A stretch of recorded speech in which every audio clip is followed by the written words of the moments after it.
बिस्मिल्लाहिर्रहमानिर्रहीम।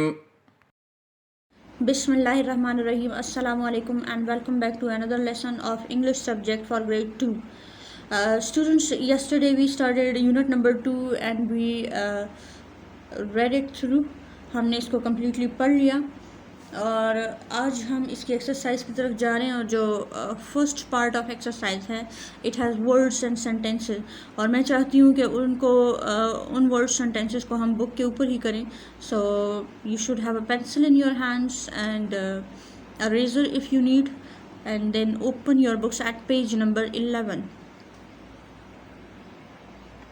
अब जिन बच्चों ने कल के लेक्चर को गौर से सुना होगा और उन्होंने होमवर्क भी किया होगा तो उनके लिए ये जो 4 वर्ड्स हैं इनको समझना बहुत इजी है क्योंकि इन्हीं को हमने कल के लेक्चर के आखिर में डिस्कस किया था. एक है मर्चेंट, मर्चेंट ताजर को कहते हैं. इंडिपेंडेंट आज़ाद को कहते हैं. लीडरशिप गाइडेंस को कहते हैं. अचीवमेंट अचीव जो है अटेन करने को कहते हैं. टू गेट समथिंग को कहते हैं, हासिल करने को कहते हैं.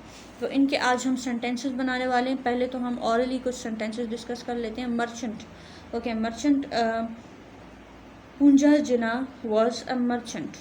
या आप कह सकते हो कि my uncle is a merchant. Next जो सेंटेंस है independent. So, she wants to live an independent life. Yeah, Pakistan is an independent country. Pakistan is an independent country.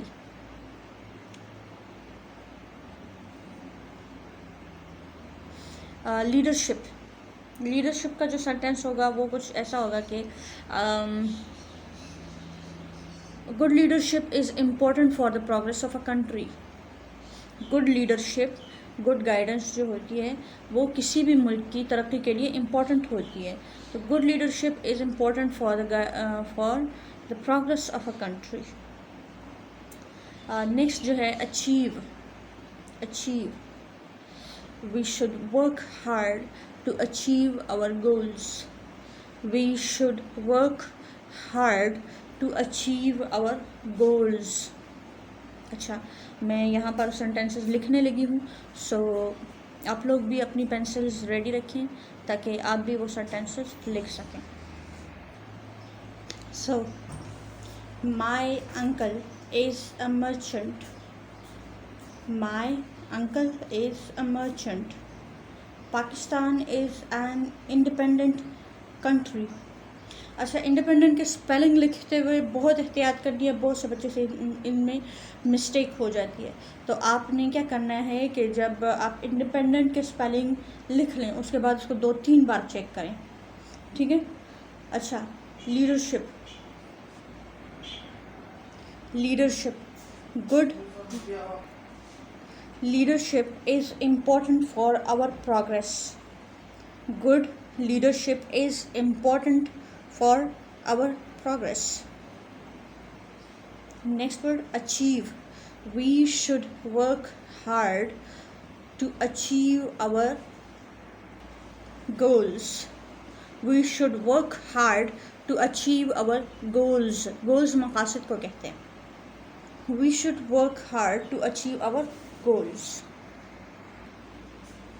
अब आते हैं क्वेश्चंस एंड आंसर्स की तरफ.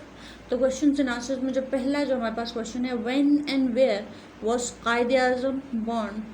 व्हेन एंड वेयर हमने 2 answers देने हैं. पहले तो व्हेन का आंसर देना है और फिर हमने वेयर का. ठीक है. तो कायदे आज़म मोहम्मद अली जिन्ना वाज बॉर्न ऑन 25 दिसंबर 1876 और वेयर का आंसर हमारे पास क्या है, इन वज़ीर मेंशन कराची. या वज़ीर मेंशन अगर नहीं भी लिखते तो हम कराची डायरेक्ट लिख सकते हैं. ठीक है.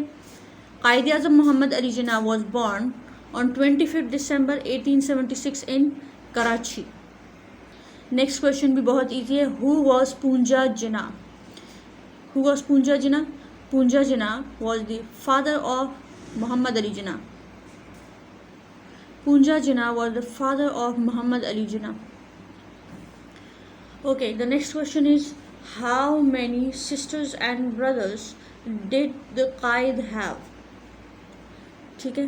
तो आपने इसका आंसर जब बताना है तो फिर पहले याद रखिए कि टोटल 7 ब्रदर्स एंड सिस्टर्स थे और कायद-ए-आज़म मोहम्मद अली जिन्ना वाज द एल्डेस्ट वन, वो उनमें सबसे बड़े थे, तो मतलब इनके 6 बहन भाई थे। कायद had 6 brothers and sisters. Qaid had 6 brothers and sisters. What was the name of Qaid's first school? What was the name of Qaid's first school? The name of Qaid's first school was Sindh Madrasatul Islam.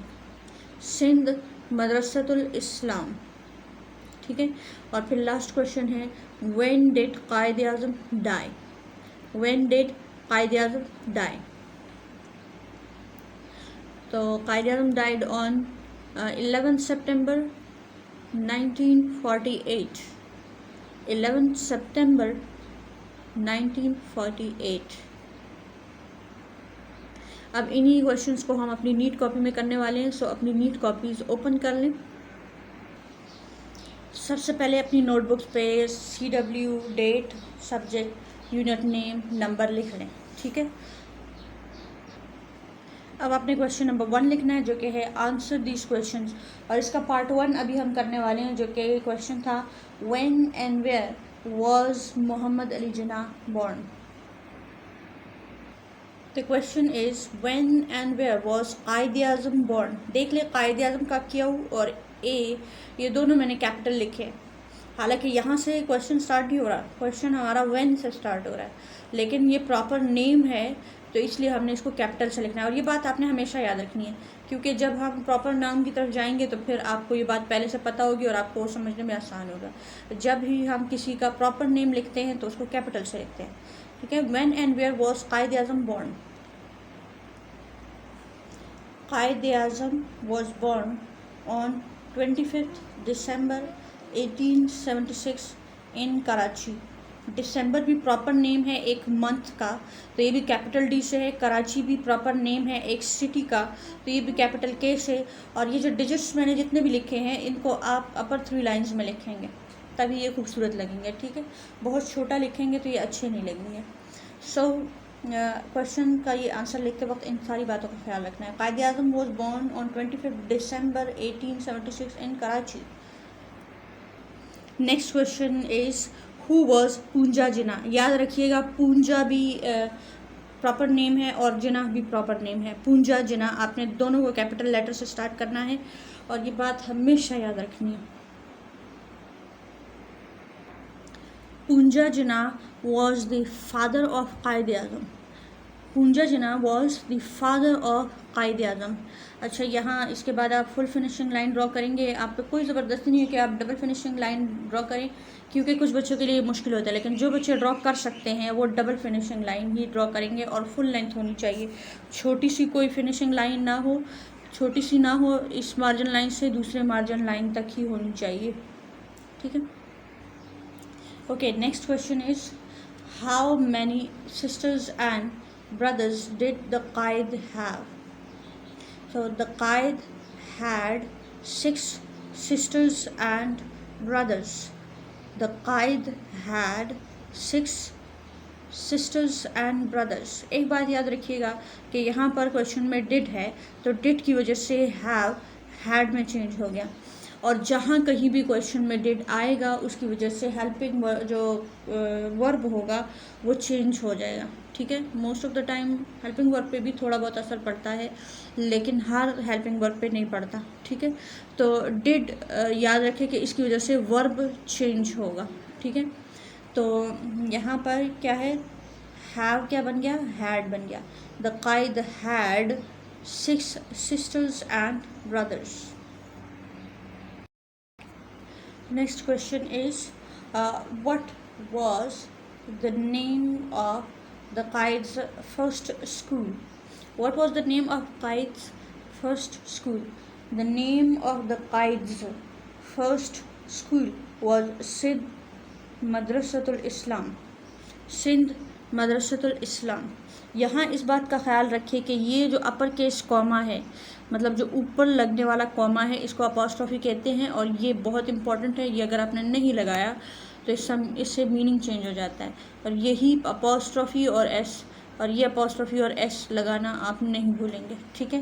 ये बहुत important चीज़ है, बहुत छोटी चीज़ है लेकिन बहुत important चीज़ है। So the name of the Qaid's first school was Sindh Madrasatul Islam. When did Qaid Azam die? अच्छा, ये एक दूसरा क्वेश्चन है जिसमें डिड हमारे पास है, तो डिड की वजह से डाइड बन जाएगा, died. Qaid Azam died on 11th September 1948. Qaid Azam died on 11th September 1948. अच्छा, आज जो आपका होमवर्क है वो यही है कि जितना रिटन वर्क आज की इस वीडियो में हुआ है तो वो आपने भी करना है। अपनी जो नोटबुक पे हुआ है वो नोटबुक में करना है, और जो बुक पे हुआ है उसको बुक में करना है।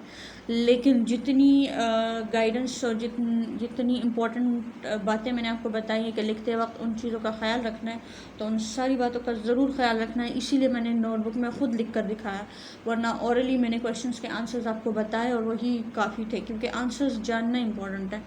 और मैंने आपको लिख कर इसलिए दिखाया ताकि आपको पता हो कि कहाँ कैपिटल, कहाँ स्मॉल, कहाँ पर डिजिट और कहाँ पर ये अपॉस्ट्रॉफी, फुल स्टॉप चीज़, ये बाकी चीज़ें जो भी लगाना है, तो ये सारी चीज़ें बताने के लिए, दिखाने के लिए मैंने इसको रिटन फॉर्म में आपको करके दिखाया, ठीक है। So I hope you will follow the rules and you will do the homework without making any mistakes. So wish you best of luck. Allah हाफिज़।